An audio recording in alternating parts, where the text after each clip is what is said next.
This is Roving, Robin. Some places don't need explanation. You just need to walk into them. The funny thing is we almost didn't come here. We were at KLCC about to call a Grab and the driver immediately said, Village Park Restaurant, why don't you try Burong Hang 2 Nasi Lemak instead? That instantly activated my skepticism because whenever locals recommend an alternative, it usually means the famous one became too touristy already, too viral, too clocked in, too social media. So in my head, Village Park Restaurant was already guilty. Another overhyped nasi lemak spot. Another overhyped nasi lemak spot. But then the next Grab driver changed everything. He said he grew up around this area, and before I even asked properly, he started talking about Village Park Restaurant himself.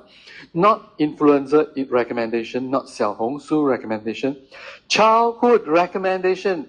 That one different, that one dangerous. Because people don't defend childhood food casually, especially Malaysians. Malaysians can forgive politics, but they can't forgive lousy nasi lemak. So suddenly, my expectation became confused. We reached at about 4 p.m. Closing time was supposedly 5:30 p.m. I expected leftovers, quiet atmosphere, maybe sleepy staff wiping tables already. Instead, explode. Absolutely chaos. Both shop floors were packed, and not fake packed. Not one table take photo for 2 hours packed. Real packed. Plates flying, sambal moving, people hunting seats, staff speed running live. And the scary part, customer kept entering continuously at 4 p.m. Who eats this much nasi lemak at 4 p.m.?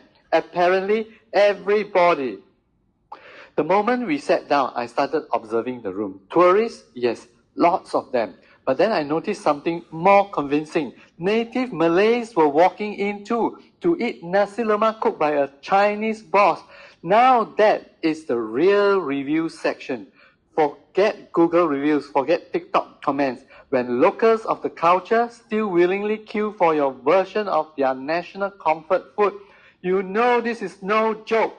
That instantly killed my overrated theory.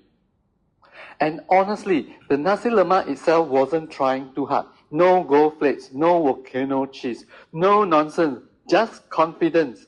The sambal especially, wow, the sambal got temper.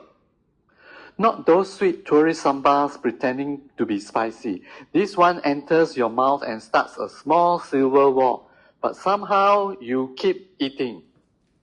Then suddenly, funniest scene of the day, a group of young China girls sat nearby. The moment the nasi lemak arrived, their entire personality changed. Giggle, phone out, camera angle, live stream mode activated.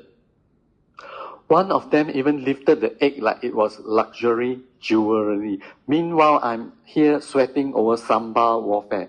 Then after all the photos, they barely touched the food, especially the sambal. I look at the unfinished sambal like, 你知道多少人愿意为这个 sambal 排队吗?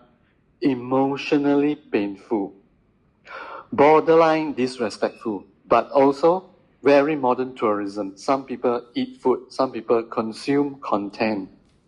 While filming across both shop floors, something happened that honestly stayed with me. A lady from across the restaurant suddenly waved at me, and a random wave.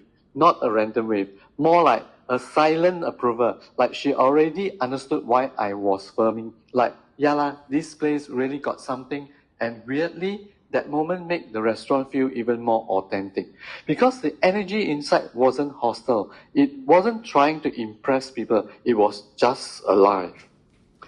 And here's the strangest part. From outside the restaurant, you cannot feel any of this. Outside looks almost ordinary. No mega signboard energy, no viral, famous atmosphere. But once you step inside, different universe, like entering hidden chaos.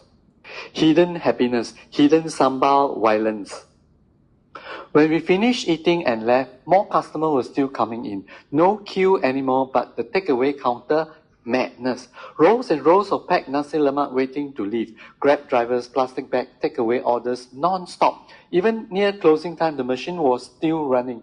That's when I finally understood. This place survived beyond heat. Heat can create queues, but only real trust creates repeat customers at 4 p.m. So yes, I was wrong. I thought Village Park restaurant was just another viral clock-in point. But after sitting there, watching the crowd, watching locals eat, watching takeaway orders flood the counter, I understood. It truly lives up to its reputation. And the next time I come back to Kuala Lumpur, I already know where I'm eating again. I'm Roving Robin. Until next time, let's wander into another corner of the world.